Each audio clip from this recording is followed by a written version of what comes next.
This happened to me about 2 years ago, and I want to be upfront with you. I'm not somebody who scares easily. I've driven alone at night hundreds of times. Long drives, dark roads, middle of nowhere. Never thought twice about it. But this night changed that. I was coming back from a family reunion. It was late, later than I planned to leave, but I had work the next morning and staying the night wasn't an option. The drive was about 2 hours, mostly on back roads. And I mean real back roads, the kind with no streetlights, no gas stations, just 2 lanes of asphalt. And on both sides, dense trees and thick bushes pressing right up against the road. If you've driven roads like that at night, you know the feeling. Your headlights only cut so far ahead, and everything beyond that is just black. I'd been driving about 45 minutes when the tiredness hit me. Not the gradual kind, the sudden kind. One moment I was fine. The next, my eyes were heavy, and my reaction time felt like it was running a second behind my brain. Anybody who's driven long distance at night knows exactly what I'm talking about. It's not a slow fade, just lands on you. I needed to stop. The problem was, there was nowhere to stop. No rest areas, no parking lots, no lit-up gas stations. Just that narrow road and the tree line on both sides. I kept telling myself the next stretch would open up. A driveway, a shoulder, anything.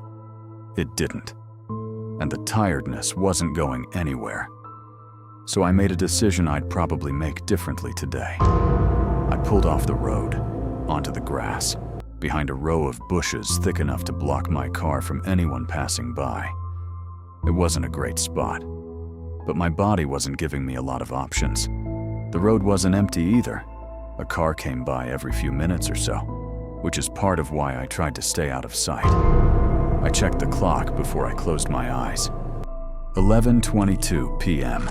I don't know how long I was out before the sound woke me up. It was a scratching sound, coming from outside the car. Slow and deliberate, not like gravel shifting or a branch in the wind. Something with an edge to it. I checked the clock, 11:50. The sound stopped after a few seconds. And I want to be honest with you. I was exhausted enough that my brain just filed it away. Probably an animal. Probably nothing. I closed my eyes and went right back to sleep. That was the wrong call. The second time I woke up, the sound was already happening.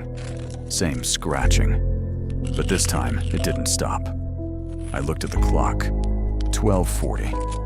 And something about that gap, almost a full hour, that's what got to me.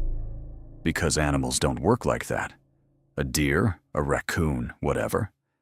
They startle, they move on. They don't come back 50 minutes later and stay. This was patient. I kept my eyes forward and reached up, slowly, to adjust the rearview mirror. And just as I got it angled right, I caught something at the edge of the tree line, moving fast, low to the ground. Whatever it was already gone by the time I processed what I was looking at. I didn't sit there and think it through. I started the car, pulled back onto the road, and got moving. There's a thing that happens in your chest when something feels wrong, but you can't name it. Not panic, just a very quiet, very certain alarm going off somewhere behind your ribs. That alarm was going off. The road curved about 100 yards ahead. I came around that bend and hit the brakes. There was a car parked on the side of the road. Driver's side door, wide open, engine off, no lights. I slowed down as I passed it, leaned toward the window to look inside. Empty. I looked back at the road ahead. Then I checked the rearview mirror. Nothing. And then, out of the darkness, around that same bend I'd just come from, a man came sprinting. Full speed. Arms pumping. Closing the distance fast. He was screaming. Hey! Hey you! Get the hell out of your car! Now! I couldn't see his face clearly. I didn't try to. I put my foot down, and I drove.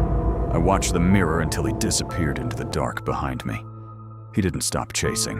He just ran out of road, I guess. Or gave up. I didn't slow down for the next 20 minutes.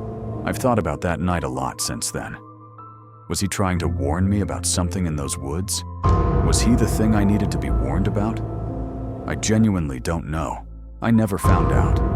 I never went back to that road. What I do know is this. The scratching came twice. The second time, it stayed. And whatever was making that sound had been out there, in the dark, next to my car, while I was asleep. That's not a comfortable thing to sit with. If you're ever on a long drive and the tiredness comes out of nowhere, find a gas station, find a parking lot, find a rest stop with other people around, because the side of a dark road is not a safe place to close your eyes. I found that out the hard way.